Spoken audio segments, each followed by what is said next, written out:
بسم اللہ الرحمن الرحیم رب اعوذ بک من همزات الشیاطین واعوذ بک رب ان یحضرون رب زدنی علما رب اشرح لی صدری ویسر لی امری واحلل عقدۃ من لسانی یفقهوا قولی والسلام علی من اتبع الہدی۔ اللہ رب العزت کی نازل کردہ آخری کتاب ہدایت قرآن مبین میں سے جو مختلف موضوعات اور عنوانات پر اللہ کی آیات آپ کے سامنے ان کا نب نباب اور خلاصہ بیان کیا جا رہا ہے۔ اس نشست میں یہ دوسری نشست ہے متبعین وحی، یعنی جو لوگ ہر دور میں اللہ رب العزت کی وحی کا اتباع کرتے ہیں، جو مومنون حقہ ہوتے ہیں، جو اللہ کے خالص دین اسلام کو اللہ کے لیے خالص کرتے ہیں، اس پر ہوتے ہیں۔ ان کی نفسیات اور ان کی معاشرت، یعنی ان کی شخصیت، ان کی نفسیات اور ان کی معاشرت کی جو مختلف کوشیں ہیں اور پہلو ہیں کہ مومنین کو ایسا ہونا ہوتا ہے اور مومنین ایسے ہوتے ہیں، ان کو واضح کیا جا رہا ہے۔ تو ایک نشست اس سے پہلے ہو چکی ہے، یہ اس سلسلے میں دوسری نشست ہے۔ تو اس کا ایک ضمنی گوشہ ہے یا پہلو ہے، وہ ہے تقویٰ اور تطہیر و تزکیہ نفس سے متعلق۔ اس کے پہلی نشست میں دو گوشے واضح کیے جا چکے ہیں، ایک اتباع وحی سے متعلق ان کا مومنین کا موقف یا رویش یا نفسیات اور سوچ و فکر کس طرح ہوتا ہے، اور دوسرا یہ کہ امت واحدہ کی تشکیل کے سلسلے میں وہ ایک زندہ مثال ہوتے ہیں، وہ خود امت واحدہ ہوتے ہیں اور ان میں الفت و اخوت ہوتی ہے، بیعت کے نظام کے ذریعے، صلات کے ذریعے، اللہ و رسول کی اطاعت کی جو عملی شکل ہوتی ہے۔ تو یہ تیسرا ذیلی موضوع ہے جو آج کی نشست میں وہ ہے تقویٰ اور تطہیر و تزکیہ نفس سے متعلق۔ سورۃ النازعات کی آیت نمبر 40، وَأَمَّا مَنْ خَافَ مَقَامَ رَبِّهِ وَنَهَى النَّفْسَ عَنِ الْهَوَىٰ، کہ جو اللہ وحدہ لا شریک کے سامنے کھڑا ہونے سے، یعنی جس کے قلب میں، جس کے عقل و شعور اور فکر میں اللہ رب کریم کی کبریائی اور اللہ کا مقام اس کے سامنے واضح ہو جاتا ہے، تو پھر وہ مومن کبھی اللہ کے سامنے کھڑا ہونے سے ڈرتا ہے، اس کے دل میں خوف ہوتا ہے کہ میں اللہ رب العزت کے آیات کا، اس کے احکام کا مقابلہ کس طرح کروں، یا کس طرح میں اس کو نظر انداز کروں۔ یعنی وہ اللہ کے مقابلے میں جو مومن نہیں آتا، جو انسان نہیں آتا اور اپنے نفس کو ہوا سے روکتا ہے، یعنی اپنی ذاتی خواہشات، اپنی پسند ناپسند، اپنی سرکشی اور اپنی انا اور اس طرح کی چیزوں میں وہ مبتلا نہیں ہوتا ہے، ان کو رد کرتا ہے۔ یعنی جب اس کے سامنے زندگی کے جس معاملے میں اللہ کی آیات سامنے ہوتی ہیں کہ اس کی معیشت کیسی ہونی چاہیے، اس کی معاشرت، اس کے اخلاقیات، اس کے جو زندگی کے دیگر گوشے ہیں جو اس کی عدل و قسط سے متعلق ہیں یا اخلاقیات سے یا کردار سے متعلق ہیں، وہ کس طرح ہونے چاہیے۔ تو چونکہ وہ اللہ رب کریم کی وحی کے ذریعے تمام بنیادی اور ضروری گوشے اللہ رب العزت نے واضح کر دیے ہیں کہ مومن کی جو ایک ازدواجی زندگی ہے یا اس کی جنسیات سے متعلق یہ ایک اس کے لیے ناہ امن ہے، اس کی معیشت سے متعلق یہ ناہ امن ہے، اور یہ احکامات ہیں، اور اس کی معاشرت، عدل و قسط، اس کی نفسیات، اس کے رویوں سے، اس کے لین دین سے، تمام معاملات سے متعلق جب اللہ وحدہ لا شریک کی آیات اور اللہ کی وحی اور اللہ کا حکم، یعنی امر و نہی موجود ہوتا ہے، تو جو آدمی اس کے مقابلے میں آنے سے خوف کھاتا ہے کہ یہ تو میرے رب کا جو کائنات کا خالق ہے اور خود میرا خالق ہے، تو اس کے احکام ہیں، تو وہ ان کو تسلیم کرتا ہے، اس کے دل میں خوف ہوتا ہے کہ وہ ان کی خلاف ورزی نہ ہو جائے۔ تو یہی مومنین کی ایک بنیادی جو ان کے تقویٰ و تطہیر اور تزکیہ نفس میں جو جذبہ محرکہ ہوتا ہے، وہ یہی ہوتا ہے کہ مومنین جو وحی کا اتباع کرتے ہیں وہ کبھی اللہ وحدہ لا شریک کے مقابل میں اپنے ہوائے نفس کو نہیں سامنے لے کر آتے۔ اگر اس کو مال دولت سمیٹنے کی کسی انسان کی جبنت میں یا فطرت میں ایک آدمی جو وحی کا اتباع نہیں کر رہا ہوتا تو وہ بنیادی طور پر عقل و فکر تو اس میں ہوتی ہے، لیکن وہ طبعی طور پر جانوروں کی سطح پر ہوتا ہے، اس میں شوہۂ نفس بھی ہوتا ہے، وہ دوسروں پر غلبہ بھی چاہتا ہے، وہ اپنے لیے زیادہ سے زیادہ مال و دولت بھی سمیٹنا چاہتا ہے اور اپنے حدود فراموش بھی ہونا چاہتا ہے کہ اپنی شہوات اور اپنی ہوائے نفس کو بڑھاتا جائے۔ یہ اس شخص کی بات ہے کہ جو وحی کا اتباع نہیں کر رہا ہوتا۔ اب اسی چیز کو نبی کریم نے اس آیت میں اس کی واضح کیا ہے کہ جو شخص رب کے جو سامنے کھڑا ہونے سے رب کی کبریائی کو دیکھ کر، اس کے مقام کو دیکھ کر خوف کھاتا ہے کہ میں اس کے مقابلے میں اپنے آپ کو، اپنی خواہش کو، اپنے ہوائے نفس کو اور شہوات کو نہ لے کر ان کے پیچھے نہ چلوں، بلکہ اللہ رب العزت جو کہ میرا اور پوری کائنات کا رب ہے، اس کے سامنے وہ کھڑا ہونے سے ڈرتا ہے، تو اس کا مقابلہ کرنے سے تو یہی مومنین ہوتے ہیں۔ اور مومنین کا یہی ان کا قوت ایک جذبہ متحرکہ ہوتا ہے، وہ قوت جو ان کے قلب میں ہوتی ہے کہ جو ان کو اللہ وحدہ لا شریک کی وحی کے اتباع پر ہی ثابت قدم رکھتی ہے، وہ یہی سوچ ہوتی ہے، یہی انداز فکر ہوتا ہے کہ اس کے دل میں خوف ہوتا ہے کہ میں رب کی آیات اور رب کے احکام اور اوامر و نواہی کے مقابلے میں اپنی ہوائے نفس اور شہوات کو نہ لے کر آؤں۔ سورۃ الاعراف کی آیات 200 اور 201 وَإِمَّا يَنزَغَنَّكَ نَزْغٌ فَاسْتَعِذْ بِاللَّهِ إِنَّهُ سَمِيعٌ عَلِيمٌ إِنَّ الَّذِينَ اتَّقَوْا إِذَا مَسَّهُمْ طَائِفٌ مِّنَ الشَّيْطَانِ تَذَكَّرُوا فَإِذَا هُم مُبْصِرُونَ۔ یہ مخاطب جو بھی قرآن کریم کے مخاطب ہیں، پھر اس کی وضاحت ہو چکی ہے کہ جس وقت قرآن کریم نازل ہو رہا تھا تو اس وقت جو قرآن کریم کے مخاطب تھے وہ اولین مخاطب محمد رسول اللہ علیہ السلام خاتم النبیین تھے کہ ان کے قلب اطہر پر قرآن مجید نازل ہو رہا تھا، اور پھر جو لوگ عرب میں موجود تھے، چاہے وہ مومنین تھے، چاہے وہ کفار، مشرکین، یہود و نصارہ، جو بھی جتنے بھی لوگ تھے وہ سب اس دور میں قرآن کے مخاطبین تھے، اللہ وحدہ لا شریک انہی سے خطاب کر رہا تھا۔ لیکن قیامت تک آنے والے لوگ بھی اس کا مخاطب ہیں، کیونکہ یہ آخری کتاب ہدایت ہے، تو یہ آپ سے، ہم سے اور ہمارے بعد میں آنے والے لوگوں سب سے اللہ رب کریم اسی طرح مخاطب ہے کہ جب تمہیں اللہ کہ وحی کا تو تم نے اتباع کرنا ہے، لیکن بحیثیت بشر تمہارے سامنے تمہارے نفس کے اندر سے بھی وسوسے پیدا ہوں گے، اور معاشرے میں بھی ایسے لوگ ہوں گے کہ جو شیاطین ہوں گے اور جو تخریبی اور فساد فی الارض، جن کا ایک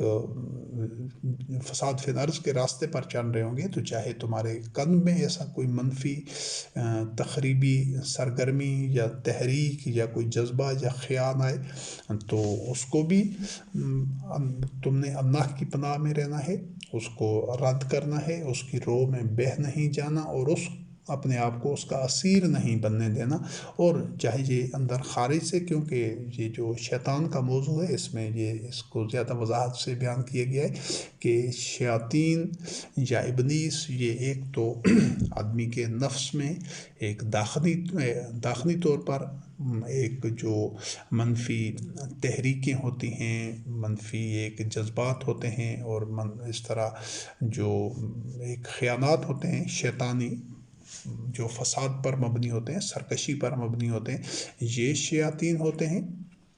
یہ خیالات بذات خود ان کا آنا یہ ایک شیطانی عمل ہے، اور پھر معاشرے میں جو لوگ ان چیزوں پر عمل کر رہے ہوتے ہیں، جو وحی کا اتباع نہیں کر رہے ہوتے، جو ہوائے نفس اور شہوات کے پیچھے چل رہے ہوتے ہیں، وہ لوگ بذات خود شیطان بن چکے ہوتے ہیں، وہ شیطان مجسم ہوتے ہیں، وہی ابلیس ہوتے ہیں، وہی شیاطین ہوتے ہیں۔ تو شیطان کو کہیں الگ سے کوئی ایسی مخلوق نہیں سمجھنا کہ وہ ایسے خارج میں کوئی ایسا وجود ہے، نہیں۔ یہ جب سافٹ ویئر کی شکل میں ہوتے ہیں، جب خیالات اور جذبوں کی تحریک کی شکل میں ہوتے ہیں، تو وہ قلب کے اندر سے، جو انسان کے نفس کے اندر سے جو باطن خیالات جو تخریبی اور منفی خیالات اور وسوسے ہوتے ہیں وہی شیطان ہوتے ہیں، وہی شیطانی عمل ہوتا ہے۔ اور خارج میں پھر جو لوگ شیاطین کے اولیاء ہوتے ہیں، جو لوگ وحی کا اتباع نہیں کر رہے ہوتے، وہی شیاطین ہوتے ہیں۔ تو یہ چاہے نفس کے اندر سے کوئی ایسا شیطانی حملہ ہو، یا شیطانی وسوسہ ہو، یا شیطانی تحریک ہو، منفی جذبات ہوں، تو ان سے بھی بچاؤ کے لیے اللہ رب کریم کی طرف رجوع کرنا ہے۔ یعنی اس کو عملی طریقہ یہ ہے، اور مومنین ایسا ہی کرتے ہیں، یہی ان کے تطہیر اور تزکیہ نفس اور یہی ان کا تقویٰ ہوتا ہے کہ جب بھی ان کے قلب میں کوئی بھی ان کے نفس میں سے اندر سے کوئی منفی خیال جو اللہ رب کریم کی وحی کے خلاف ہوتا ہے، کوئی ایسی تحریک یا کوئی خواہش یا کوئی وسوسہ پیدا ہوتا ہے، تو وہ فوراً اللہ رب کریم کے احکام کی طرف اللہ رب کریم کا ذکر کرنے لگ جاتے ہیں، چاہے وہ تنہائی میں ہوں، محفل میں ہوں، کسی بھی جگہ پر راہ چلتے ہوئے ہوں یا اپنے بستر میں ہوں، کسی بھی حالت میں ہوں، کسی کام میں مصروف ہوں، تو جو ہی ان کے وہ ذہن میں، ان کے نفس میں کوئی ایسا وسوسہ، ایسی خواہش، ایسا خیال آتا ہے جو اللہ رب العزت کی وحی کے خلاف ہے، تو مومن اس خیال کی روح میں بہہ نہیں جاتا، اس میں وہ لگ نہیں جاتا، اس خیال کو سوچتا نہیں رہتا، بلکہ جو ہی آتا ہے اسی لمحے، اسی سیکنڈ، اسی گھڑی میں اس کو رد کرتا ہے، اور فوراً وہ ایک ہوشیار ہو جاتا ہے اور متوجہ ہو جاتا ہے اللہ وحدہ لا شریک کی آیات کی طرف، اسماء الحسنی کی طرف، اللہ کے احکام کی طرف، اور اس خیالات کو جھٹک دیتا ہے، رد کر دیتا ہے۔ اس چیز کو ہمیشہ یاد رکھیے اور ہمیشہ اس کو پلے باندھ لیجیے کہ اگر آپ شیطانی وسوسوں کو، باطن خیالات کو، اور فساد اور شر پر مبنی اور اللہ کی حدود شکنی پر مبنی اس سے متعلق خیالات کو اور وسوسوں کو فن فور بغیر ایک لمحے کی تاخیر کے نہیں روکتے اور اپنے آپ کو اس رو سے نہیں نکالتے، تو پھر یہ ممکن ہی نہیں کہ شیطان آپ کو گمراہ کر کے اور اللہ کی نافرمانی اور معصیت اور شر میں نہ لے جائے، چاہے وہ کسی بھی نوعیت کا خیال ہو جو اللہ کی وحی کے مطابق نہیں ہو، جو اللہ رب العزت کی وحی کے خلاف ہو، تو فوری طور پر اس سے نکلنا ہوتا ہے، اسی لمحے چوکنا اور ہوشیار ہونا ہوتا ہے۔ اللہ رب کریم کی آیات کا تلاوت کریں، اللہ رب کریم کی اسماء کی طرف قلب میں فوری طور پر یکسر ایسے لمحہ بھر میں جس طرح آدمی چوکنا ہو جاتا ہے، ان کو جھٹک دیں گے، تب آپ شیطان کے فتنے سے، وسوسوں سے اور شیطان کے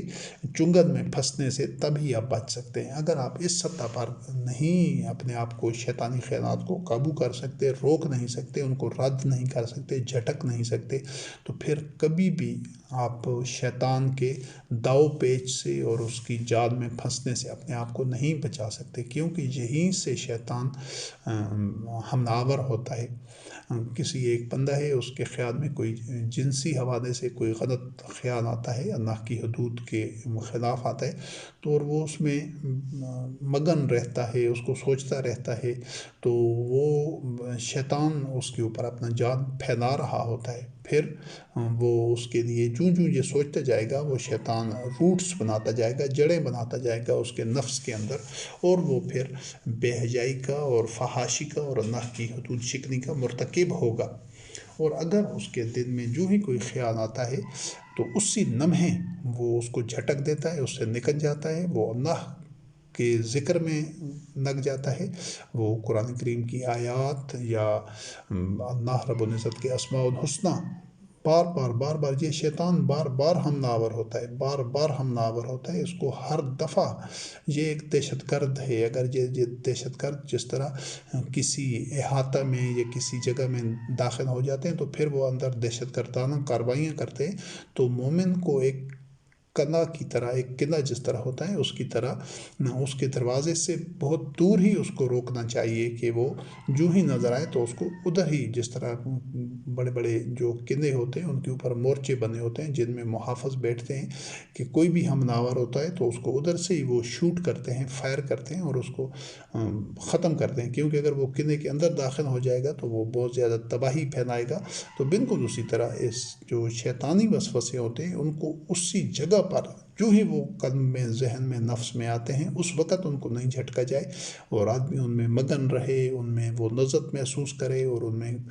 کھویا رہے، سوچتا رہے، ان کو جگہ دے۔ وہ جتنے لمحے، جتنے سیکنڈز، جتنی دیر تک ان خیالات میں مگن رہے گا، پھر ان کی جڑوں کو اپنے نفس میں سے نکالنا بہت مشکل ہوگا۔ اور وہ الٹیمیٹلی جب آدمی کوئی چیز سوچتا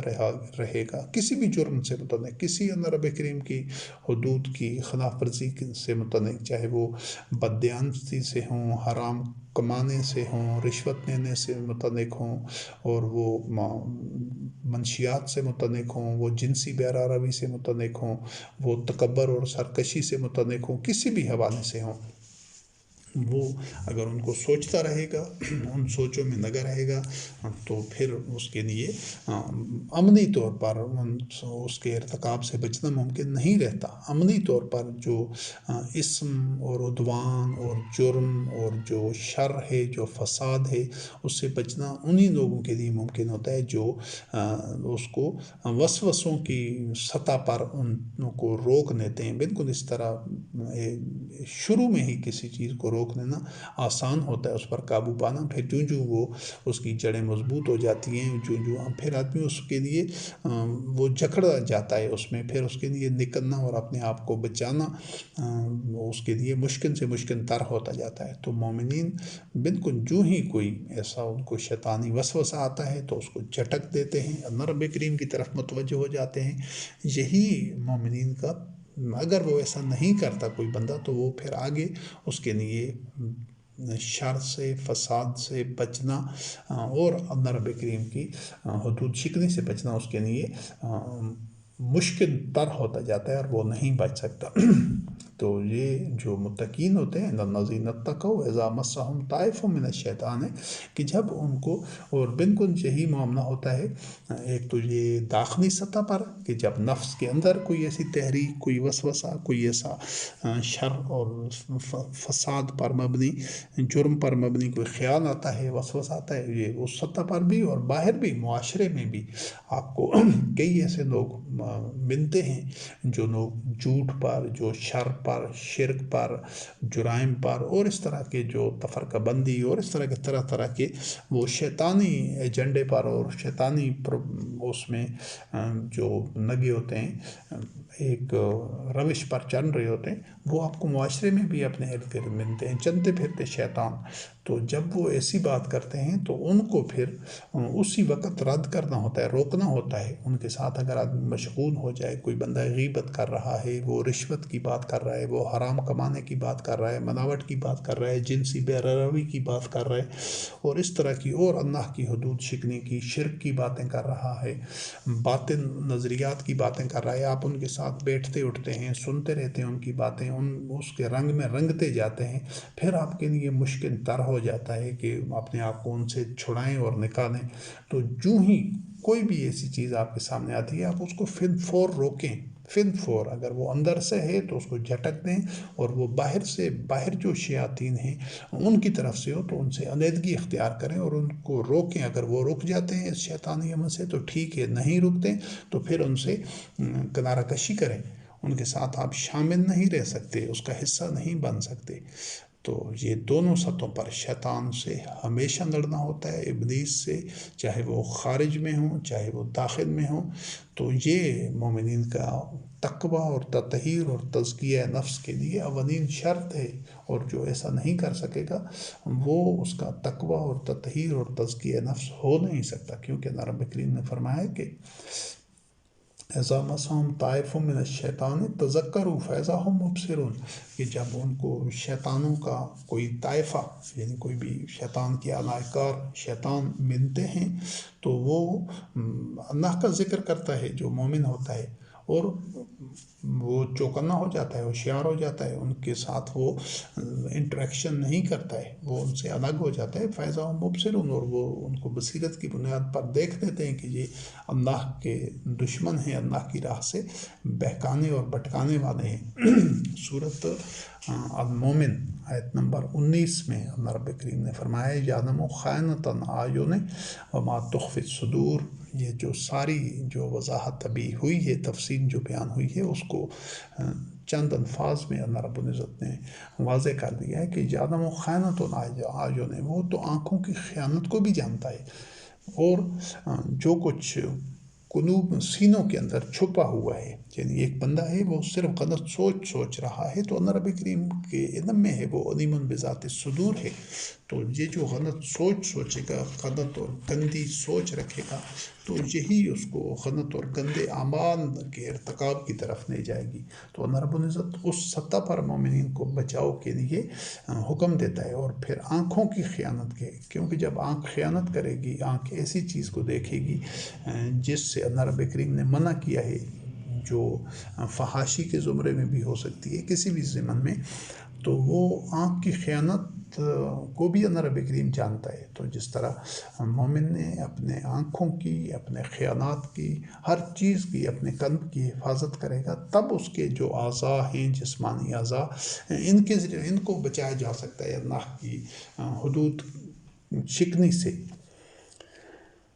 سورۃ انفال کی آیت نمبر 29 سے، یا ایھا الذین آمنوا ان تتقوا اللہ یجعل لکم فرقانا ویکفر عنکم سیئاتکم ویغفر لکم واللہ ذو الفضل العظیم۔ تو مومنین سے اللہ رب کریم فرما رہا ہے کہ اگر تم تقوی اختیار کرتے ہو تو اللہ رب العزت تمہارے لیے فرقان مقرر کر دیتا ہے، ٹھہرا دیتا ہے، تمہیں حق اور باطل کا فرق پتہ چل جاتا ہے۔ تقوی جس طرح کہ پہلے اس چیز کی واضح کیا جا چکا ہے کہ اس کی ابتدا قلوب سے ہوتی ہے، کہ قلب میں آپ کسی باطل خیال کو سینے کے اندر ٹھہرنے نہ دیں، اس کو سوچیں نہ، پھر آنکھوں سے خیانت نہیں کریں، تو پھر آپ کے اندر یہ تقوی پیدا ہوتا جاتا ہے، اور آپ کو حق اور باطل کو واضح طور پر پہچان سکتے ہیں آپ، کیونکہ کائنات میں جو دنیا میں تیسری چیز نہیں ہے، یا آدمی حق پر ہوتا ہے یا باطل پر ہوتا ہے، کوئی گرے ایریا نہیں ہے کہ کوئی چیز مبہم ہے، نہ وہ حق ہو نہ باطل ہو، دین میں ایسی چیز کا کوئی تصور نہیں ہے، یا آدمی حزب اللہ میں ہوتا ہے یا حزب الشیطان میں ہوتا ہے، اور آخرت میں بھی یا آدمی جنت میں ہوگا یا جہنم میں، تیسرا کوئی راستہ، تیسری کوئی منزل نہیں ہے۔ تو جس کے لیے اللہ رب کریم فرقان پیدا کر دیتا ہے، جو تقوی اختیار کرتا ہے، تو اس کو ہر معاملہ زندگی میں بالکل واضح ہوتا ہے کہ یہ حق ہے یا باطل ہے، اور حق وہی ہوتا ہے جو اللہ رب کریم کی آیات کی بنیاد پر ہوتا ہے، جو قرآن کریم کی ہر آیت سے ہم آہنگ ہوتا ہے، جو کچھ قرآن کریم میں کرنے کا حکم دیا گیا ہے وہ کرنا ہوتا ہے، جس سے روک دیا گیا ہے اس سے رکنا ہوتا ہے، یہی حق ہے۔ اور اس سے جو مومنین کے وہ جو سیئات کے اثرات ہوتے ہیں، کہ ان کی زندگی میں جو ان سے کوتاہیاں ہوئی ہوں، لغزشیں ہوئی ہوں، تو ان کے اثرات سے اللہ رب کریم اس کو بچاتا ہے، اور اللہ رب العزت بڑے فضل عظیم کا حامل ہے۔ سورۃ النور آیت نمبر 30 میں یہ پھر بھی اسی چیز کی وضاحت ہے، ایک مختلف کوشش ہے۔ کل للمؤمنین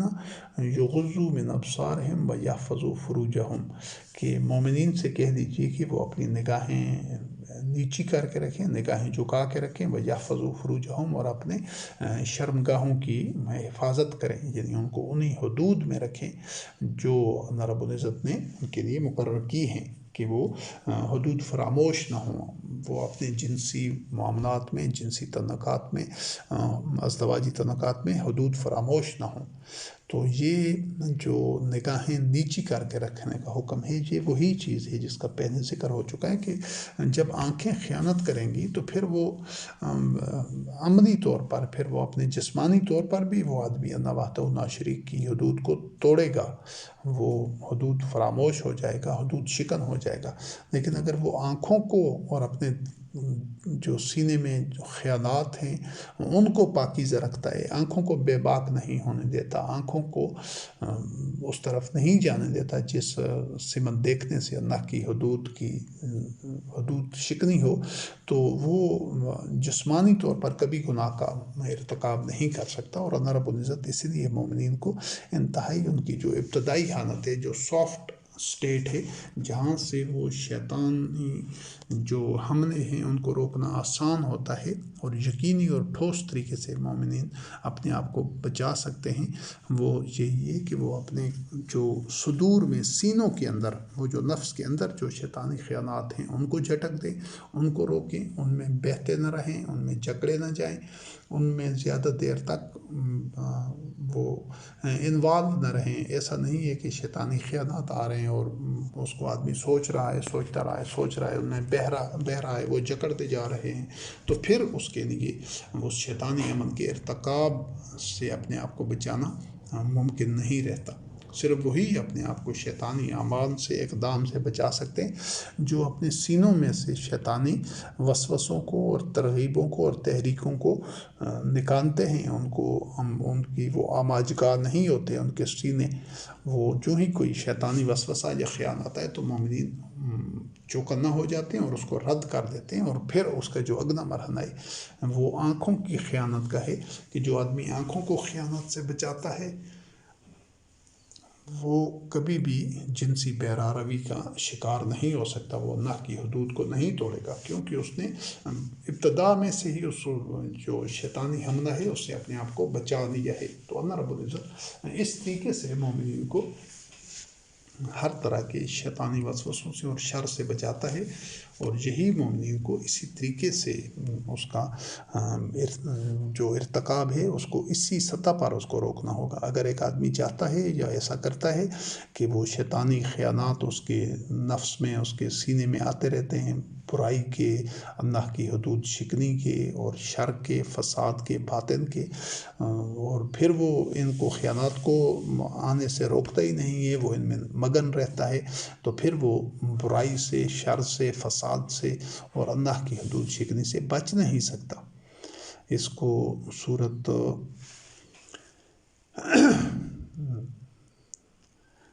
یوسف کی آیت نمبر 23 میں اللہ رب کریم نے فرمایا ہے، قال معاذ اللہ انہو ربی احسن مثوایا۔ یہ پورا واقعہ ہے یوسف علیہ السلام کا، کہ جن کو ایک مرحلہ زندگی میں درپیش آیا کہ جہاں پر وہ جنسی بہراروی کے لیے دعوت موجود تھی، رغبت تھی اور موقع تھا، لیکن چونکہ اللہ وحدہ لا شریک کے وہ یوسف علیہ السلام وہ منتخب تھے اور چنے ہوئے تھے، تو وہ کبھی بھی اللہ رب کریم کی حدود شکنی نہیں کر سکتے تھے۔ ان کے قلب کے اندر، ان کے سینے کے اندر، صدر کے اندر چونکہ خیر تھا، وہ اپنے آپ کو شر سے اور شیطانی وسوسوں سے، شیطانی خیالات سے محفوظ رکھتے تھے، تو انہوں نے اس موقع کے اوپر انتہائی حد تک ثابت قدمی اور صبر و استقامت کا مظاہرہ کیا اور اپنے دامن کو گناہ سے آلودہ ہونے سے بچایا۔ اور وہ جو ایک بہت مشکل مرحلہ ہوتا ہے انسان کے لیے کہ وہ اس کو جو گناہ کا، جرم کا موقع بھی ہو اور اس کے لیے کوئی خطرات بھی نہ ہوں، اور وہ اپنے آپ کو اس جرم سے بچائے، ضبط نفس کا مظاہرہ کرے، صرف اس وجہ سے وہ جو شروع میں جو اس نشست میں جو آیت بیان کی گئی ہے کہ وَأَمَّا مَنْ خَافَ مَقَامَ رَبِّهِ وَنَهَى النَّفْسَ عَنِ الْهَوَىٰ، کہ جو اپنے رب کے سامنے کھڑا ہونے سے، اس کا مقابلہ کرنے سے ڈرتا ہے، خوف رکھتا ہے اور اپنے نفس کو ہوائے نفس سے بچاتا ہے۔ تو یوسف علیہ السلام کا جو معاملہ تھا یہی تھا کہ ان کو جو مواقع مل رہے تھے، یا ان کو جو ترغیب دی جا رہی تھی، وہ اللہ کی حدود کو توڑنے کی تھی، کہ وہ جنسی بہراروی میں، فحاشی میں مبتلا ہو جائیں۔ لیکن یوسف علیہ السلام نے کمال ضبط کے ساتھ، انتہائی صبر و استقامت کے ساتھ اپنے آپ کو گمراہ ہونے سے بچایا۔ وجہ یہی تھی کہ وہ تبھی بچ سکا کہ وہ اس کے قلب میں، اس کے صدر میں وہ شیطان اپنے پنجے نہیں کاٹ چکا تھا، وہ جو شیطانی وسوسے ہیں، چاہے جو فحاشی کے یا اللہ کی حدود شکنی کے خیالات میں، اگر وہ اس سے پہلے یوسف علیہ السلام مگن رہتا، وہ ان کی زد میں رہتا اور ان کو یوسف علیہ السلام کو وہ ایسے شیطانی وسوسے جکڑ چکے ہوتے تو اس کو موقع ملتا تو وہ اس چیز کے، اس جرم کے، اس فحاشی کے مرتکب ہو جاتے، لیکن اللہ رب العزت نے ان کو استقامت دی اور وہ اس طرح کے مشکل حالات میں بھی انہوں نے اپنے آپ کو ثابت قدم رکھا اور اپنا دامن آلودہ نہیں ہونے دیا، اور ہر مومن کو نہ صرف یہ کہ جنسی معاملات میں، ہر زندگی کے تمام معاملات میں ہر مومن نے اپنے قلب کو، اپنے صدر کو، اپنے سینے کو اس طرح وہ پاکیزہ رکھنا ہے اور اس طرح مطہر رکھنا ہے کہ وہ کبھی شیطانی وسوسے اس میں آئیں ہی نہیں، آئیں تو وہ فوراً طور پر بغیر ایک لمحہ ضائع کیے وہ ان کو رد کر دے۔ آتے رہیں، بار بار آتے رہیں گے، بار بار آتے رہیں گے، لیکن اس نے ہر دفعہ رد کرنا ہوتا ہے، ہر دفعہ پہلے سے زیادہ عزم کے ساتھ، اور جب وہ مسلسل ایسا کرتا رہے گا، شیطانی وسوسوں کو رد کرتا رہے گا، کرتا رہے گا، پھر وہ پختہ کار ہوتا جائے گا، اور پھر زندگی کے آخری سانس تک اس نے ایسا ہی کرنا ہے۔ پھر وہ جو شیطانی وسوسوں کا ایک تسلسل ہوتا ہے وہ کم ہوتا جاتا ہے، جو ہی آدمی تقوی میں، ایمان میں، اخلاص میں پختہ تر ہوتا جاتا ہے تو پھر یہ شیطانی وسوسے اس کو گمراہ نہیں کر سکتے۔ اللہ رب کریم اس کو اتنی استقامت دیتا ہے، اتنا صبر دیتا ہے، اتنا عزم دیتا ہے کہ وہ اس کے نفس میں ایسے منفی خیالات آتے نہیں، اگر کبھی آئیں بھی صحیح تو وہ اس کو نقصان نہیں پہنچا سکتے، کیونکہ وہ اسی لمحے ان کو رد کر دیتا ہے اور اللہ کے ذکر کی طرف متوجہ ہو جاتا ہے، اللہ کی آیات کو دیکھتا ہے کہ اس معاملے میں مجھے جس نوعیت کا شیطانی وسوسہ آ رہا ہے، وہ شر، فساد اور سرکشی اور ظلم کسی بھی معاملہ سے ہو، تو اس ضمن میں اللہ کے احکام کیا ہیں، وہ جو ہی اللہ کے احکام کی طرف متوجہ ہو جاتا ہے، اسی پر محور اور اسی کو محور بناتا ہے، اسی پر فوکس رکھتا ہے، تو پھر وہ شیطانی وسوسہ زائل ہو جاتا ہے۔ تو اس کو اللہ رب العزت نے پھر یہ سورۃ یوسف کی ہی ایک آیت ہے، آیت نمبر 33، کان رب السجن احب الی مما یدعوننی، کہ وہ جو اس گناہ کی دعوت دی جا رہی تھی جو یوسف علیہ السلام کو، تو یوسف علیہ السلام نے یعنی دوسرا راستہ یہ تھا کہ جب وہ گناہ میں اللہ رب کریم کی حدود شکنی کے مرتکب ہو جائیں، وہ فحاشی کا ارتکاب کریں، بدکاری کا ارتکاب کریں، یا پھر دوسرا راستہ یہ تھا کہ وہ قید ہو جائیں گے، ان کو قید کر دیا جائے گا، دونوں میں سے ایک راستے کا انتخاب کرنا تھا۔ تو یوسف علیہ السلام نے قید ہو جانا پسند کیا، حالانکہ وہ مشکل راستہ تھا اور کوئی آدمی نہیں چاہتا کہ وہ قید ہو جائے، لیکن وہ جو اللہ وحدہ لا شریک کی حدود کو توڑنا تھا اس کو پسند نہیں کیا، اس کو اختیار نہیں کیا۔ تو یہی چیز، اسی چیز کا تذکرہ ہے، یہ کیفیت مومن کی ہونی چاہیے، یہ نفسیات ہونی چاہیے ہر مومن کی، یہ صرف جنسی بے روی کے معاملے میں نہیں، کسی بھی معاملے میں۔ ایک آدمی ہے، آپ کو یہ کہتا ہے کہ آپ اللہ رب کریم کی آیات کے علاوہ فلاں کتاب کا بھی اتباع کریں، فلاں شخص کی بھی بات مانیں، فلاں بشر کی بات بھی مانیں، تو یہ بھی اسی طرح ہے، یہ بھی آپ کو شرک کی طرف راغب کیا جا رہا ہے، تو آپ اس کی بات سننا بھی پسند نہ کریں، اس سے بالکل اسی مرحلے پر روک دیں، بجائے اس کے کہ اس کی باتوں میں لگ جائیں اور سوچتے رہیں اور اس کو سنتے رہیں اور اس کے ساتھ پھر یہ تعلقات رکھیں گے تو آپ شرک میں مبتلا ہو جائیں گے، یا جنسی بے روی ہے، یا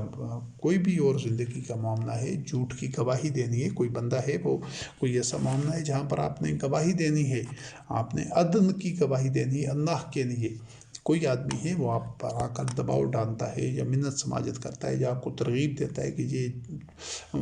جھوٹ کی گواہی دیں، اس سے آپ کو یہ فائدہ ملے گا، اگر سچ کی دیں گے تو یہ نقصان ہو سکتا ہے، اس طرح کی چیزیں، تو آپ اس کی بات سنیں ہی نہ اور اس کو رد کر دیں، کیونکہ وہ آپ کو اللہ کے مقابلے میں کھڑا کرنا چاہتا ہے کہ آپ نعوذ باللہ من ذالک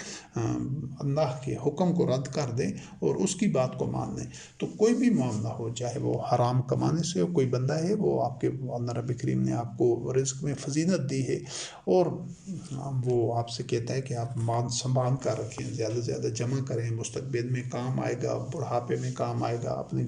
فلاں خواہش پوری کریں، خواہشات پر لگائیں، فلاں اپنے لیے ایک ٹھاٹ باٹ کی زندگی گزاریں، بچوں کے لیے رکھیں،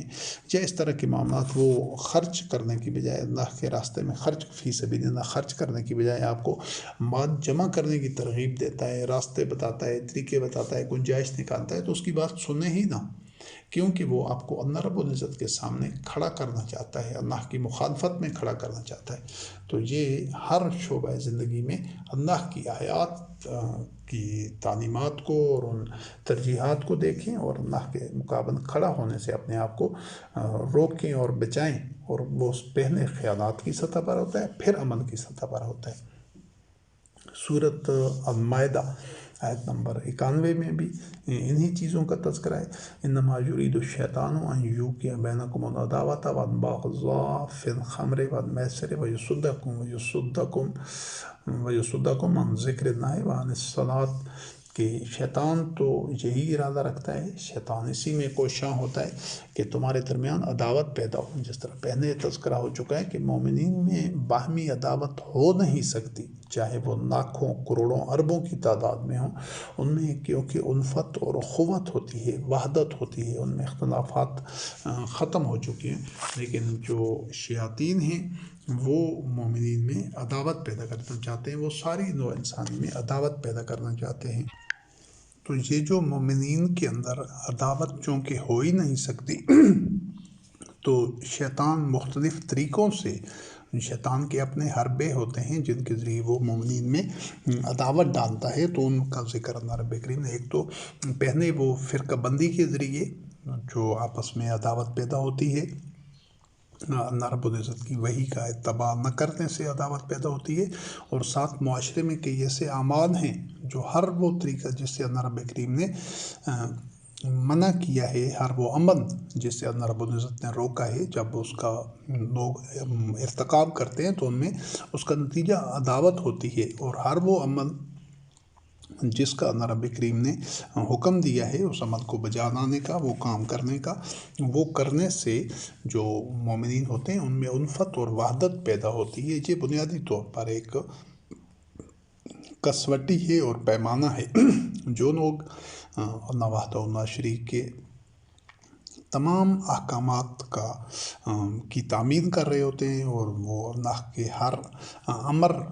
پر کاربند ہوتے ہیں، اور جو ہر نہیں ہے جسے اللہ رب کریم نے منع کیا ہے اس سے اجتناب کرتے ہیں، تو ان میں وحدت اور الفت اور مودت اور اخوت کا رشتہ قائم ہوتا ہے۔ تو شیطان، اللہ رب کریم نے فرمایا کہ چاہتا ہے کہ تمہارے درمیان عداوت واقع ہو اور بغض ہو، آپس میں دوری ہو، آپس میں ایک دوسرے ٹوٹے رہو۔ کس طریقے سے؟ خمر کے ذریعے، شراب کے ذریعے، اور میسر اور جوئے کے ذریعے، اور تمہیں روکتا ہے اللہ کے ذکر سے اور صلاۃ سے۔ صلاۃ کی پہلے وضاحت ہو چکی ہے کہ یہ اجتماعی نظام ہے جس میں تمام مومنین زندگی کے تمام گوشوں سے، تمام پہلوؤں سے اور تمام امور میں وحی کا اتباع کر رہے ہوتے ہیں اجتماعی طور پر۔ اس چیز کا، اس طرز زندگی، صلاۃ ایک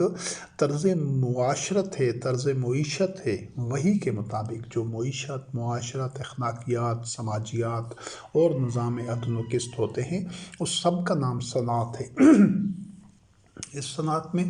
تمام مومنین، چاہے وہ سینکڑوں، ہزاروں، لاکھوں، کروڑوں، اربوں کی تعداد میں ہوں، وہ ایک امام کے پیچھے، وہی اللہ اور رسول کی اتھارٹی ہوتی ہے، وہی امام ہوتا ہے، اس امام کی اقتداء میں وہ زندگی کے سارے معاملات سر انجام دے رہے ہوتے ہیں، ان کے سارے امور طے پا رہے ہوتے ہیں۔ اس طرز زندگی کا نام جو صلاۃ ہے، تو شیطان اس سے بھی روکتا ہے، اللہ کے ذکر سے، یعنی اللہ کی وحی سے۔ تو یہ جو جس طرح پہلے تذکرہ ہوا ہے کہ جو بھی اللہ کی حدود شکنی سے متعلق جو بھی بات ہو تو اس کو ابتدائی مرحلے پر روکنی ہے، روکنا ہے۔ مثلا آپ کے شراب یا منشیات جہاں استعمال ہوتی ہیں، جو استعمال کرتے ہیں، آپ ان کے ساتھ بیٹھیں گے، ان کے ساتھ باتیں کریں گے، ان کے ساتھ کمپنی کریں گے تو آپ اس کے میں شامل ہوں گے، اور وہ آہستہ آہستہ آپ کے دل و دماغ میں وہ جڑیں بناتے جائیں گے۔ لیکن اگر کوئی بندہ منشیات کا ارتکاب کرتا ہے، شراب پیتا ہے، دیگر منشیات کا عادی ہے، تو اس کے ساتھ بالکل کمپنی ہی نہ کریں۔ اگر وہ ان کو چھوڑنا نہیں چاہتا، زیادہ سے زیادہ ان کو چھوڑنے کا کہیں، اور وہ ایک دفعہ دو دفعہ کہنے سے وہ اس دندن سے نہیں نکلنا چاہتا تو پھر اس کے ساتھ تعلق ختم کریں، کیونکہ اگر وہ فیصلہ کر چکا ہے کہ اس نے نہیں نکلنا، تو پھر آپ اس کے ساتھ اگر جڑے رہیں گے تو پھر وہ آپ بھی اس میں مبتلا ہو جائیں گے۔ اسی طرح جوا ہے یا کوئی بھی بہرا روی، جنسی بہرا روی ہے، فحاشی ہے، یا کوئی اور کسی فعل حرام کا ارتکاب ہے، یا شرک فرقہ بندی ہے، کوئی بھی ہے، عمل ہے، شرک ہے، تو اگر کوئی بندے ان کا ارتکاب کر رہے ہیں تو ان کو واضح اور دو ٹوک انداز میں کہتے ہیں کہ اللہ وحدہ لا شریک کی آیات میں، اللہ کی وحی میں، اللہ کے احکام میں ان چیزوں سے بچنا ہے اس کے مطابق۔ تو ہم تو الحمدللہ بچے ہوئے ہیں، اور اگر آپ ان کو ارتکاب کرتے رہیں گے، ان سے نہیں بچنا چاہتے، تو پھر ان کے ساتھ تعلق نہیں رکھا جا سکتا، کیونکہ اگر تعلق پھر بھی رکھا جائے گا تو اس آگ میں جو اس کے دامن میں لگی ہوئی ہے وہ آگ آپ تک بھی پہنچ جائے گی۔ تو یہ اس طرح یہ صرف جوا یا شراب نہیں ہے یا فحاشی نہیں ہے، زندگی کے تمام معاملات میں، چاہے وہ معیشت ہو، معاشرت ہو، وہ عدل و قسط ہو، سارے معاملات میں جو اللہ کی آیات کا اتباع کرنا ہے، خود اتباع کریں، اور جو لوگ اتباع نہیں کرتے وہ انکار کر دیتے ہیں کہ ہم نہیں اتباع کرتے، ان سے اپنے آپ کو علیحدہ کریں کہ وہ شیاطین کے پیکر ہیں اور ان کے ساتھ رہیں گے، ان کے ساتھ تعلقات رکھیں گے، جڑ کر رہیں گے، تو وہ آپ کو بھی اللہ کی اطاعت سے ہٹا دیں گے۔ وہ خود تو اللہ کی اطاعت پر آنا نہیں چاہتے، تو پھر ان کے جو ساتھ ہے وہ ایسے تعلقات اور نسبتیں اور یاری دوستیاں اور ان کے ساتھ ولایت کا رشتہ قائم ہی نہیں رہ سکتا۔ اور سورۃ المومنون کی آیت نمبر 3 میں اللہ رب کریم نے فرمایا ہے بَالَّذِينَ هُمْ عَنِ اللَّغْوِ مُعْرِضُونَ کہ مومنین لغو سے بھی اپنے آپ کو دور رکھتے ہیں، اعراض برتتے ہیں۔ یہ لغو میں تمام وہ باتیں آ جاتی ہیں جو اللہ رب کریم کی نازل کردہ وحی کے خلاف ہیں۔ ان میں لہو و لعب بھی آ جاتا ہے، وقت کا ضیاع بھی آ جاتا ہے، اور جو قرآن کریم کے علاوہ، وحی کے علاوہ جس چیز کو دین بنایا جاتا ہے، وہ تمام مذہبی محفلیں بھی آ جاتی ہیں، وہ چاہے کسی بھی صورت میں ہوں، جن میں شخصیت پرستی ہے، جن میں قرآن کریم کے علاوہ اور چیزوں کو بیان کیا جاتا ہے، ان پر عمل کیا جاتا ہے جو قرآن سے باہر ہیں، تو ایسی تمام محفلیں بھی لغو ہیں۔ اور اس طرح جو فحاشی اور جو مطلب ہے کہ یہ باطل قرآن کریم کے علاوہ جس چیز کو ہدایت اور حق قرار دیا جاتا ہے، وہ ایسی نشستیں، محفلیں، یہ سب لغو میں شامل ہیں۔ تو ان سے بھی مومنین کو اعراض برتنا ہوتا ہے، ان کا حصہ نہیں بننا ہوتا۔ یہی تو اس کے تقویٰ، تطہیر اور تزکیہ نفس کے لیے طریقہ کار ہے اور لازم ہے۔ اس سے جو اگلا ضمنی موضوع ہے وہ ہے اخلاص و ایثار سے متعلق۔ یہ سورۃ بقرہ کی آیت نمبر 13 ہے۔ وَإِذَا قِيلَ لَهُمْ آمِنُوا كَمَا آمَنَ النَّاسُ قَالُوا أَنُؤْمِنُ كَمَا آمَنَ السُّفَهَاءُ یہ بنیادی طور پر منافقین کے الفاظ ہیں، جو وہ کہتے تھے کہ جب ان کو مومنین کہتے تھے کہ تم بھی اس طرح ایمان لے آؤ جس طرح دیگر لوگ یعنی مومنین لے کر آئے ہیں، تو وہ کہتے تھے کیا ہم ان لوگوں کی طرح ایمان لے آئیں کہ جو کہ معاذ اللہ بے وقوف ہیں، ناسمجھ ہیں، پاگل ہیں۔ تو وہ اس وجہ سے مومنین کو وہ منافقین بیوقوف، احمق اور پاگل اور ناسمجھ قرار دے رہے ہوتے تھے، کیونکہ جو مومنین ہوتے تھے وہ پورے صدق کے ساتھ، پوری سچائی کے ساتھ، جو محمد رسول اللہ علیہ السلام خاتم النبیین کے متبعین رضوان اللہ علیہ مجمعین تھے، وہ کوئی دکھاوا نہیں کرتے تھے، ریاکاری نہیں کرتے تھے۔ جو کچھ ان کے قلب میں ہوتا نفس بنفس وہی کچھ ان کی زبان پر ہوتا، اور جو کچھ ان کے زبان پر ہوتا وہی ان کے قلب میں ہوتا تھا۔ وہ اتنے صاف گو اور اتنے حق پر پوری قوت اور شدت کے ساتھ عمل کر رہے تھے کہ وہ کسی قسم کا نہ تو ان کو خوف تھا، نہ کوئی ان کو لالچ تھا، اور نہ کوئی ان کے اندر ابہام یا شکوک و شبہات یا ریب نہیں تھا۔ تو جو منافق تھے وہ تو چالاکیاں کرتے تھے، وہ سازشیں کرتے تھے، ان کی تو شخصیت کے کئی پہلو ہوتے تھے، وہ ادھر ایک اور بات بیان کرتے تھے، ادھر اور بات بیان کرتے تھے۔ تو یہ جو ان کا موقف ہوتا تھا اور ان کا طرز زندگی تھا، وہ اس کو اپنے آپ کو سمجھدار سمجھتے تھے، اور بڑے ہوشیار اور چالاک اور زمانہ ساز سمجھتے تھے کہ ہمیں تو اپنے نفع نقصان کا خوب پتہ ہے، ہم تو اپنے لیے مال جمع کرتے ہیں، اپنی مرضی کرتے ہیں اور خرچ نہیں کرنا چاہتے۔ جبکہ جو مومنین تھے وہ تو اخلاص کے پیکر تھے، جو محمد رسول اللہ علیہ السلام کے متبعین رضوان اللہ علیہم تھے۔ تو یہ چیز مومنین میں ہر دور میں یہ جو خاصیت ہے، یہ لازمی ایک بنیاد ہے ایمان کی، اور یہی جو پہچان ہے مومنین کی جو رب کریم نے یہاں پر بیان کی ہے، یہ قیامت تک آنے والے مومنین ہمیشہ ان کی یہی پہچان ہوگی کہ جو کچھ ان کے قلب میں، ان کے سینے میں جو کچھ ہوگا وہی ان کی زبان پر ہوگا، اور وہ اپنا جو نفع اور نقصان کا، ضرر اور نفع کا جو پیمانہ بنائیں گے، وہ اللہ وحدہ لا شریک کی وحی کے اتباع کو بنائیں گے۔ وہ اس چیز کی پرواہ نہیں کریں گے کہ وحی کا اتباع کرنے میں ان کو کیا فائدہ پہنچتا ہے یا کیا نقصان ہوتا ہے۔ تو یہی چیز وہ مومنین کر رہے تھے، جو منافقین تھے وہ معاذ اللہ وہ ان کو پاگل قرار دے رہے تھے، ناسمجھ اور احمق قرار دے رہے تھے۔ ان کو یہ تو بیوقوف ہیں، ان کو تو کچھ سمجھ ہی نہیں ہے اپنے نفع نقصان کی۔ اور منافقین یہی چیز کہ وہ اپنے آپ کو بڑا شاطر اور چالاک سمجھتے تھے کہ ہم اپنے نفع نقصان کو خوب سمجھتے ہیں کہ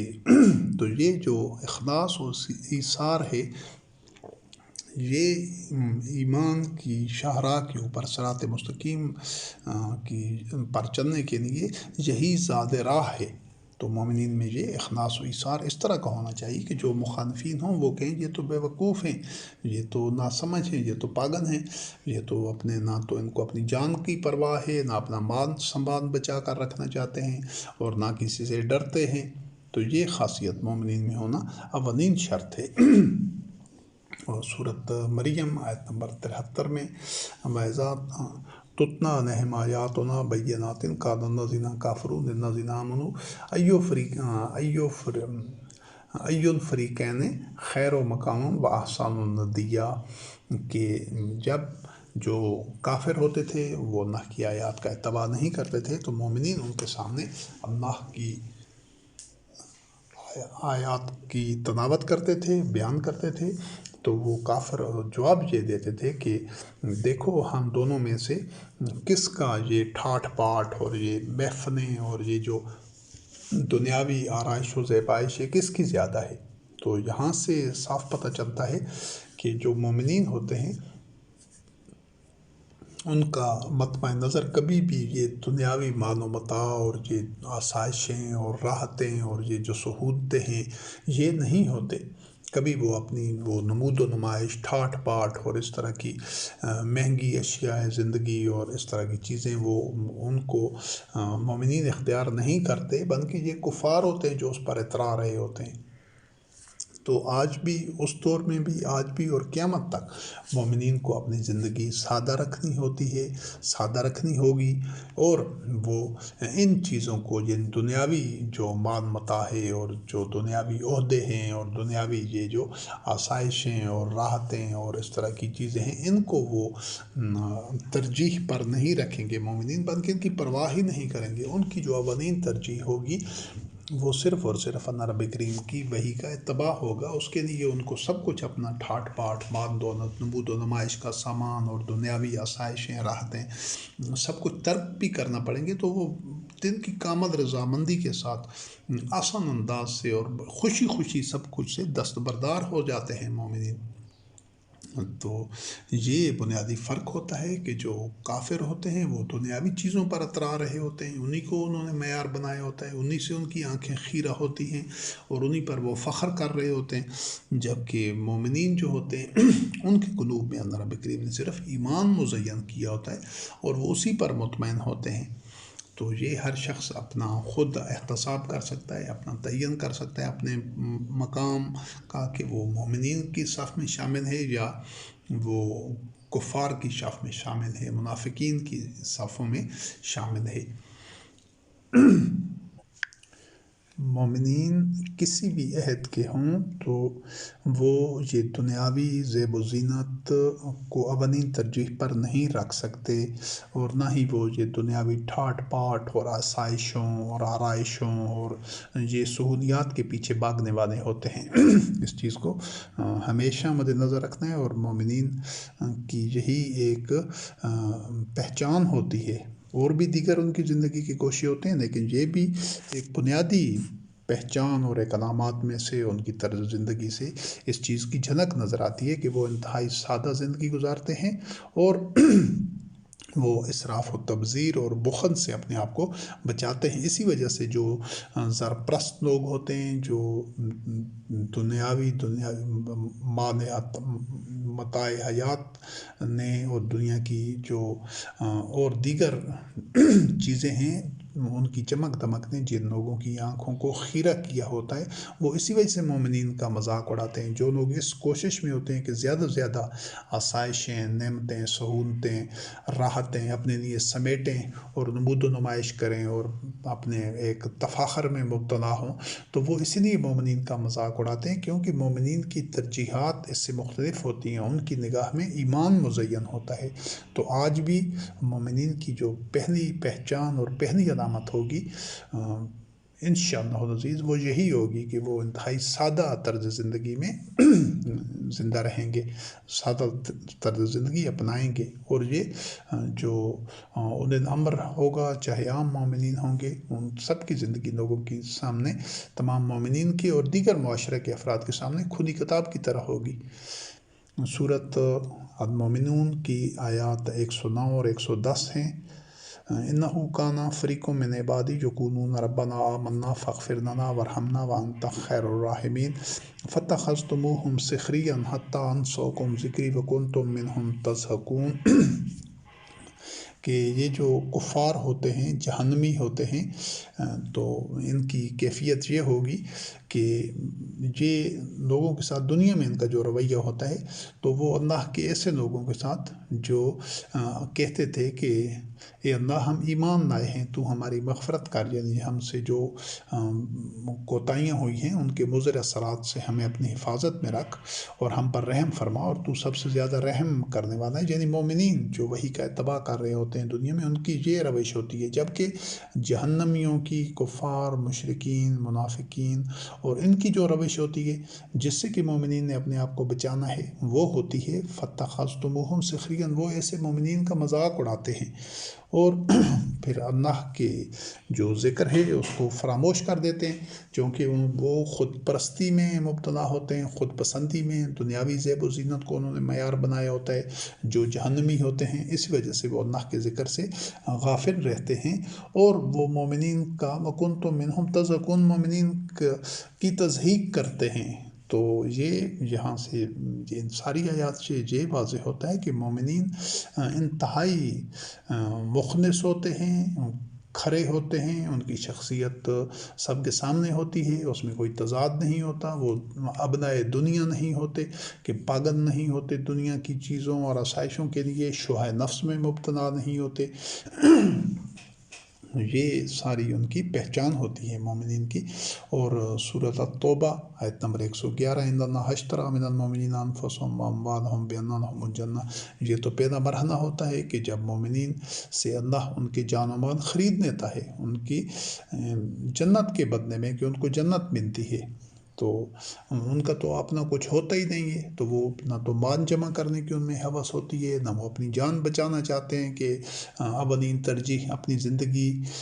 کو دیں، نہیں، بلکہ وہ اللہ کی رضا کو، وہ دونوں چیزیں تو اللہ کے ہاتھ بیچ چکے ہوتے ہیں، بے کر چکے ہوتے ہیں۔ وہ تو اللہ کی رضا کے لیے نہ صنعتی و نوسکی و محیایا و مماتی، ان کی صنعت، ان کے سارے معاملات زندگی، ان کا جینا، ان کا مرنا وہ سب اللہ کے لیے ہوتا ہے۔ اور اس چیز کو یہ جو کفار ہیں، یہ مشرکین، منافقین، یہ سب اس چیز کا مذاق اڑاتے ہیں کہ مومنین تو اپنے نفع نقصان کو بھی نہیں سمجھتے۔ تو مومنین کے نزدیک نفع نقصان کا پیمانہ تبدیل ہو چکا ہوتا ہے، وہ ان کے رب کی رضا ہوتی ہے، وہ ان کے رب کا حکم ہوتا ہے، جس کا حاصل کرنا، جس حکم کی تعمیل کرنا ان کی نگاہ میں نفع ہوتا ہے۔ یہی زاویہ نگاہ بدلنے سے ہی یہ سارے معاملات تبدیل ہو جاتے ہیں، زندگی کی ترجیحات تبدیل ہو جاتی ہیں، تو اس کا اٹھنا بیٹھنا، جینا مرنا، ہر چیز کا زاویہ تبدیل ہو جاتا ہے۔ اور سورۃ التوبہ آیت نمبر 99 اور 102 آیات ہیں، وَمِنَ الْأَعْرَابِ مَن يُؤْمِنُ بِاللَّهِ وَالْيَوْمِ الْآخِرِ وَيَتَّخِذُ مَا يُنْفِقُ قُرُبَاتٍ عِندَ اللَّهِ وَالصَّلَاةِ الرَّسُولِ۔ اور یہ آیات آگے چلتی ہوئیں، وَالسَّابِقُونَ الْأَوَّلُونَ مِنَ الْمُهَاجِرِينَ وَالْأَنصَارِ وَالَّذِينَ اتَّبَعُوهُم بِإِحْسَانٍ رَضِيَ اللَّهُ عَنْهُمْ وَرَضُوا عَنْهُ۔ تو یہ جو عرب کے وہ خانہ بدوش اور بدو لوگ تھے، ان سے متعلق اللہ رب کریم نے فرمایا ہر دور میں مومنین انہی خصوصیات اور انہی صفات کے حامل ہوتے ہیں کہ ان اعراب میں سے جو اللہ پر ایمان لاتے تھے، آخرت پر ایمان لاتے تھے، اور جو کچھ وہ خرچ کرتے تھے وہ اس کو اللہ کی قربت کا ذریعہ جان کر، یعنی وہ سب کچھ جو اپنی ان کے کمائے ہوئے مال ہوتے تھے وہ اللہ کی راہ میں خرچ کر رہے ہوتے تھے، فی سبیل اللہ، اللہ کی قربت کے لیے، اور صنعت رسول کے رسول علیہ السلام ان کے اوپر ان کی حوصلہ افزائی کر رہا ہوتا تھا، ان کے ان صدقات کو اور ان کے انفاق کو قبول کر رہا ہوتا تھا، وہ ان سے دے رہا ہوتا تھا اور اللہ کی راہ میں خرچ کر رہا ہوتا تھا۔ تو یہ اس چیز سے ان کو تقویت اور اطمینان ملتا تھا، اور ان کی تسکین ہوتی تھی، اطمینان قلب ملتا تھا، اور ان کے عزم بلند ہوتے تھے، حوصلے بڑھتے تھے کہ ہمارے اس کاوش کو اللہ وحدہ لا شریک کی بارگاہ میں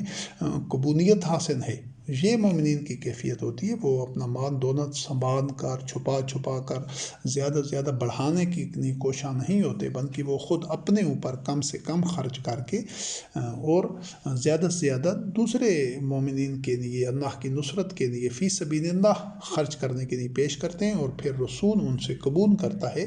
وہ نظام، وہ اللہ رسول کی اطاعت کا نظام ان سے قبول کر کے سب مومنین کی تزکیہ کے لیے، نشو و نما کے لیے، فوز و فلاح کے لیے اور اصلاح کے لیے وہ مال خرچ ہوتے ہیں۔ تو یہ مومنین کی اپروچ ہوتی ہے، یہ ان کا زاویہ نگاہ ہوتا ہے۔ اور جو سابقون الاولون ہوتے ہیں، وہ جو نامساعد حالات میں ایسا کرتے ہیں، جب اللہ وحدہ لا شریک ایک وقت کے بعد مومنین کو اپنی نصرت سے، اپنی طرف سے تائید سے اور فتح عطا کرتا ہے، غلبہ عطا کرتا ہے، پھر تو لوگ فی دین اللہ افواجہ، گروہ در گروہ شامل ہوتے ہیں، لیکن وہ مسلمان ہوتے ہیں، یہ چیز سمجھنا ضروری ہے، وہ مومن نہیں ہوتے۔ انہوں نے دیکھا ہے کہ اسلام کا پلڑا بھاری ہوتا ہے، جب وہ دیکھتے ہیں تو پھر وہ مسلمان بن جاتے ہیں، وہ مسلمان ہوتے ہیں، لیکن وہ سابقون الاولون کے درجے میں نہیں ہوتے، وہ مومنون کے درجے میں نہیں ہوتے۔ مومن آدمی تب ہوتا ہے جب ایمان اس کے قلب میں داخل ہوتا ہے۔ مسلمان کا مطلب ہے وہ تسلیم کر دیا، یعنی وہ مسلمانوں کی بالادستی یا ان کا غلبہ یا ان کے ساتھ وہ تصادم نہیں کرنا چاہتے، وہ تسلیم کر لیتے ہیں، تو وہ مسلمان ہو گئے۔ جو لوگ اللہ وحدہ لا شریک کی حدود کو تسلیم کر دیتے ہیں کہ وہ ان کے مطابق رہیں گے تو وہ مسلمان ہیں، لیکن جو اخلاص کے ساتھ نامساعد حالات میں صبر و استقامت کے ساتھ اللہ وحدہ لا شریک کی نازل کردہ وحی کا اتباع کرتے ہیں، اس کے لیے مشکلات اٹھاتے ہیں اور اس کے لیے ہر طرح کی اذیتیں اور ابتلاء کے مراحل میں سے گزرتے ہیں، وہ لوگ ہوتے ہیں اور ثابت قدم رہتے ہیں۔ تو صبر کرتے ہیں وہ لوگ ہوتے ہیں جو سابقون الاولون ہوتے ہیں، اور مہاجرین اور انصار رضوان اللہ علیہم اجمعین وہی سابقون الاولون تھے، اور ان کے بعد دیگر جو ان کا اتباع کرنے والے تھے ان سب سے رضی اللہ عنہم ورضوا عنہ، کہ اللہ ان سے راضی تھا اور وہ اللہ سے راضی تھے، یعنی کہ ان کی رضا اللہ کی رضا سے ہم آہنگ ہو چکی تھی۔ یہ مقام ہے جو اللہ رب العزت نے ان کو عطا کیا تھا، اور ہر دور کے مومنین کو اسی مسند تک، اسی منزل تک اللہ رب کریم لے جانا چاہتا ہے، اور ہر دور کے مومنین یہ منصب، یہ درجات حاصل کر سکتے ہیں۔ وہ اللہ وحدہ لا شریک کی وحی کا اتباع ہر طرح کے نامساد حالات میں کریں، ثابت قدم رہیں، اللہ وحدہ لا شریک کے علاوہ کسی کو الہ،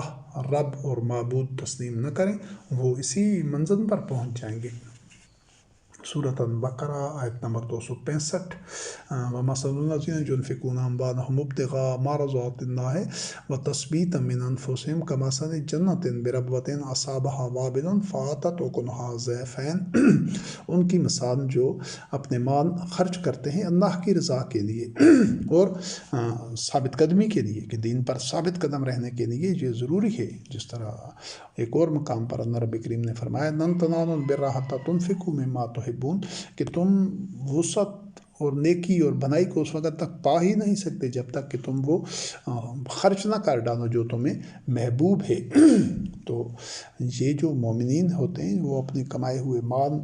خرچ کرتے ہیں اللہ کی راہ میں کھلے دل سے، تو وہ اور اس سے اللہ کی رضا کے لیے، اور وہ تاکہ ان میں ثبات پیدا ہو، ان کے قدم مطمئن ہوں۔ ان کی مثال اللہ رب العزت نے ایسی قرار دی ہے کہ جس طرح ایک باغ ہو جو اونچی جگہ پر ہو، اس پر پھر بارش پڑے اور وہ اتنا دوہرے پھل پیدا کرے، یعنی اس کی جو ثمرات ہیں وہ بڑھتے ہی جائیں۔ تو یہ مومنین کا رویہ ہوتا ہے کہ وہ خاص طور پر جن کو اللہ رب کریم نے رزق میں فضیلت دی ہے، وہ رزق کھلے دل سے خرچ کریں، بڑھ چڑھ کر خرچ کریں، اور جن کو علم میں اللہ رب العزت نے فضیلت دی ہے وہ اپنے علم کو لوگوں تک پہنچائیں، وہی کے علم کو، جن کے پاس کوئی اور ہنر ہے، کوئی کاریگری ہے، کوئی وہ اور صلاحیت ان میں ہے، تو وہ نو انسانی کے نفع کے لیے زیادہ سے زیادہ اس کو استعمال کریں، روک کر نہ رکھیں، اس پر پنجے گاڑ کے نہ رکھیں، اس پر سانپ بن کر نہ بیٹھیں۔ یہ جو سانپ بن کر بیٹھنا ہے، چاہے وہ پیسے پر ہو، چاہے وہ علم پر ہو، اور چاہے وہ کوئی اور صلاحیتیں ہیں، کوئی ٹیکنالوجی ہے، سائنس کے کوئی شعبے میں ہے، کوئی بھی ہے، اس پر کو اپنے حد تک، اپنے ذات تک روکنا زیادہ سے زیادہ، اور اس کو محض حصول دولت کا ذریعہ بنا دینا کہ وہی لوگ اس سے مستفید ہوں جو اس کے لیے خرچ کر سکیں، دوسرے محروم رہیں، یہ بخل ہے۔ تو آپ کو اللہ رب العزت نے جو صلاحیت دی ہے، جو استطاعت ہے، تو اس کو کوشش کریں ہر انسان تک پہنچائیں، ہر نو انسانی کے ہر فرد تک، جو بھی اس سے بہرہ مند ہونا چاہے، استفادہ کرنا چاہے، اس سے منفعت حاصل کرنا چاہے، اس تک پہنچائیں، اور پوری محنت اور کاوش کے ساتھ، پورے اہتمام کے ساتھ۔ یہ ہے شکر۔ شکر زبان سے شکران للہ یا اللہ کا شکر ہے کہنے کا نام نہیں ہے۔ شکر یہ ہے کہ اللہ رب العزت نے آپ کو جو نعمتیں، جو فضیلت، جو وسائل دیے ہیں، خود بھی ان کو استعمال کریں متوازن اور آسان طریقے سے، بخل اور اسراف و تبذیر سے بچتے ہوئے، اور وہ دوسرے تمام نوع انسانی تک بھی اس کو زیادہ سے زیادہ پہنچائیں، بھرپور انداز سے۔ جتنا زیادہ آپ اس کو پہنچائیں گے، آپ کی صلاحیتوں میں اضافہ ہوگا، اور اتنا زیادہ اصلاح معاشرہ ہوگی۔ وحی کے نازل ہونے کا جو مقصد ہے وہ فساد کا خاتمہ ہے اور اصلاح فی الارض ہے۔ تو اسی طریقے سے فساد کا خاتمہ ہو سکتا ہے، چاہے وہ معاشی فساد ہو، چاہے وہ مذہبی فساد ہو، چاہے وہ سماجی فساد ہو۔ اس کا جو ختم کرنے کے لیے جو اللہ رب العزت نے ذرائع پیدا کیے ہیں، جو اپنی وحی نازل کی ہے، اور جو اس کے لیے گائیڈ لائنز دی ہیں، جو رہنما اصول دیے ہیں، انہی کے ذریعے اس فساد کو ختم کیا جا سکتا ہے۔ سورۃ مومنون کی آیت نمبر 61 ہے، اولئک یسارعون فی الخیرات وہم لہا سابقون۔ یہاں پر دو الفاظ ہیں کہ مومنین تو وہ ہوتے ہیں جو خیرات یعنی خیر کے کاموں میں وہ سرعت تیزی کرتے ہیں، اس میں ٹال مٹول سے، کاہلی سے، عدم دلچسپی کا مظاہرہ نہیں کرتے، بلکہ وہ سرعت کے ساتھ، جلدی کے ساتھ اور تیزی کے ساتھ وہ خیر کے کاموں میں سرگرم عمل ہوتے ہیں، اور ہم لہا سابقون اور اس میں سبقت لے جاتے ہیں۔ یعنی وہ ایسا نہیں ہے کہ دوسرے خیر کے امور میں آگے بڑھیں گے تو وہ بھی آگے بڑھیں گے، نہیں، بلکہ یہ سفر ان کو تنہا بھی اگر طے کرنا پڑے تو پھر بھی وہ پوری عزم کے ساتھ اور پوری رفتار کے ساتھ وہ یہ سر انجام دیتے ہیں۔ وہ کسی کا انتظار نہیں کرتے، یا ایسا نہیں ہے کہ سب خیرات کے کاموں میں، خیر کے کاموں میں شامل ہوں گے تو پھر وہ شروع کریں گے، نہیں، بلکہ اگر وہ اکیلے ہیں تو پھر وہ اپنا سفر جاری رکھتے ہیں بھرپور انداز سے، پوری رفتار کے ساتھ، اور اگر دوسرے ہوں تو وہ دوسروں سے خیر کے امور میں بڑھ جانے کے لیے کوشاں ہوتے ہیں۔ یہی جو مومنین کی پہچان ہے۔ اور سورۃ طٰہٰ آیت نمبر 132، وَأْمُرْ أَهْلَكَ بِالصَّلَاةِ وَاصْطَبِرْ عَلَيْهَا لَا نَسْأَلُكَ رِزْقًا نَحْنُ نَرْزُقُكَ، کہ یہ جو اولین مخاطب محمد رسول اللہ علیہ السلام تھے، جس طرح دیگر قرآن کریم کی آیات ہیں اسی طرح، لیکن یہ ہر دور کے مومنین کے لیے، اور جو اولئے الامر ہیں، جو اللہ کے رسول ہوتے ہیں، جو متقین ہوتے ہیں، اور جو امام ہوتے ہیں، سب کے لیے یہی احکام ہیں کہ جو ان کے ساتھ ہوں، جو ان کے اہل ہوں، جو اقامت دین، اتباع وحی کے سفر میں ان کا مومنین کا ساتھ دے رہے ہوتے ہیں، جو ان کا اتباع کر رہے ہوتے ہیں، جو ان کے اولیاء ہوتے ہیں، وہ سب کے لیے حکم ہے اللہ رب کریم کا کہ وَأْمُرْ أَهْلَكَ بِالصَّلَاةِ، کہ ان کو صلاۃ کا حکم دے۔ حکم کا لفظ تو نہیں ہے، وَأْمُرْ امر یعنی فیصلہ کر۔ صلاۃ کی وضاحت پہلے نشستوں میں ہو چکی ہے کہ وہ ان کی اولین ترجیح جو اقامت دین ہے، اور اقامت دین صلاۃ کے ذریعے، اقیم الصلاۃ کہ صلاۃ کے عمل کے ذریعے سے یہ اقامت دین ممکن ہے، وہ ان کی اولین ترجیح ہونی چاہیے، اور اس پر ان کو ثابت قدم رہنا ہوگا ہر حال میں۔ تو لا نسألک رزقا، کہ ہم تم سے رزق کا سوال نہیں کرتے، نحن نرزقک، ہم ہی تمہیں رزق دیتے ہیں۔ یعنی مومنین کو کبھی بھی جو حصول رزق ہے اس کو اولین ترجیح پر نہیں رکھنا۔ یہ بات سمجھنی ضروری ہے کہ مومن کبھی کاہل اور کام چور اور سست نہیں ہو سکتا، وہ دیگر تمام لوگوں سے زیادہ فعال ہوتا ہے، اور اس کے جو شب روز کے اوقات ہوتے ہیں، وہ جو جن اوقات میں وہ سرگرم عمل ہوتا ہے اصلاح معاشرہ کے لیے، وہ دوسرے عام لوگوں سے زیادہ ہوتے ہیں۔ اگر دوسرے لوگ دن کے 8 گھنٹے کام کرتے ہیں تو مومن ہو سکتا ہے ان سے 12 گھنٹے 14 گھنٹے تک کام کر رہا ہو، 16 گھنٹے تک کام کر رہا ہو، تو وہ کبھی کاہل نہیں ہوتا، کام چور نہیں ہوتا، سست نہیں ہوتا، اور ٹال مٹول کا مرتکب نہیں ہو سکتا وہ۔ لیکن یہ ضرور ہے کہ وہ اس کی جو ترجیحات ہوتی ہیں، اولین ترجیح، وہ محض رزق کمانا نہیں ہوتا، وہ رزق بھی پوری محنت سے کماتا ہے، لیکن رزق کمانے کو ایک ذریعہ بناتا ہے۔ یہ فرق، اس فرق کو سمجھنا ہے کہ اکثریت جو مادیت پرست ہیں، یا ابھی دنیا میں جتنے لوگ ہیں، انہوں نے زیادہ سے زیادہ رزق کمانے کو اولین ترجیح رکھ دی ہے۔ وہ رزق کو ذریعہ نہیں سمجھتے، مال دولت کو، حصول رزق کو، وہ اس کو منزل اور مقصود بنا دیتے ہیں، جہاں یہ ساری جو ایک غلط روش ہے، یا جو تباہی کا باعث بنتی ہے معاشروں میں، جو چیز آگ لگا دیتی ہے اور سب پھر اس آگ میں جلتے ہیں، وہ یہ ہوتی ہے کہ جب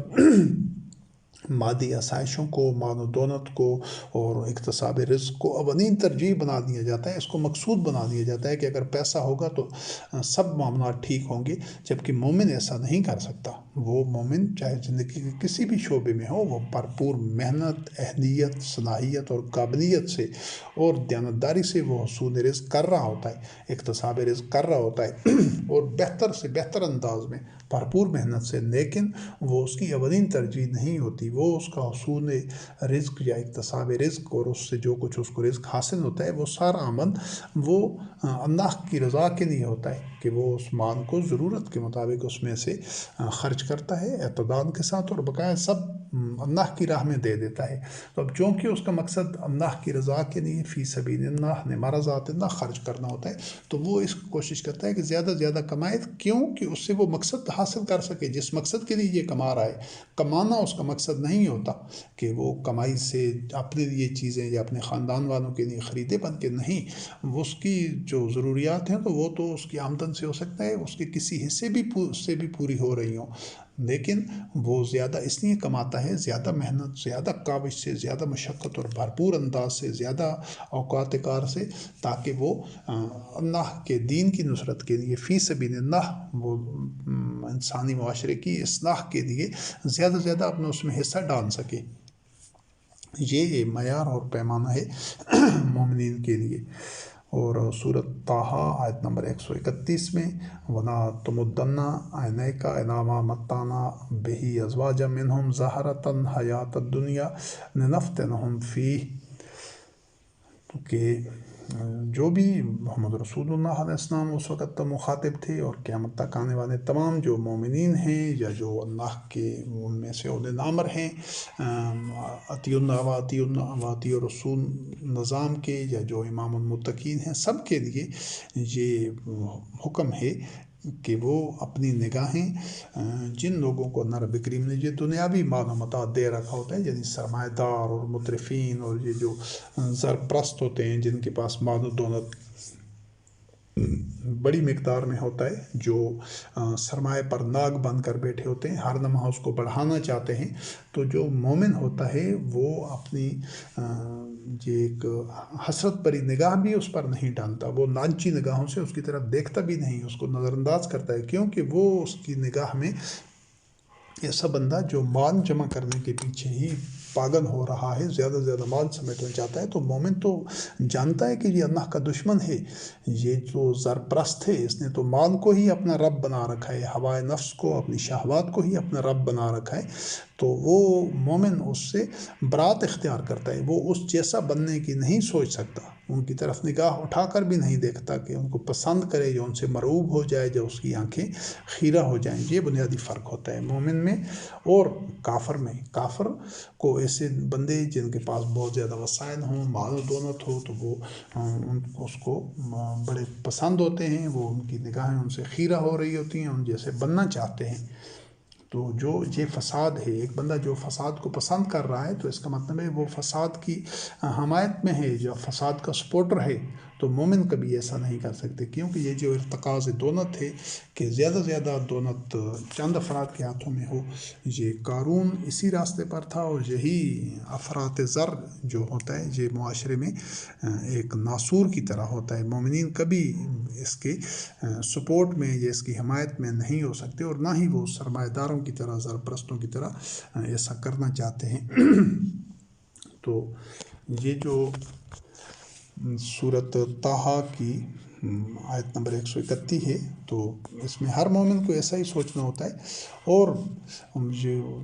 جو اس فتنے میں مبتلا ہوتے ہیں زیادہ سے زیادہ مال و دولت حاصل کرنے کے، تو مومن ان سے برات اختیار کرتے ہیں کہ وہ اس فتنے سے نکلنا نہیں چاہتے، کہ وہ دنیاوی مال متاع، ٹھاٹ پاٹ اور نمود و نمائش کے پیچھے بھاگتے رہتے ہیں، ہوائے نفس، شہوات اور ان چیزوں کے پیچھے، تو مومن تو ان سے برات اختیار کرتے ہیں، اور ہر مومن کو ایسا ہی کرنا ہوتا ہے۔ یہ جو آج کی نشست ہے، کیونکہ یہ کافی طویل ہو گئی ہے، تو اس کو ادھر ہی مکمل کرتے ہیں،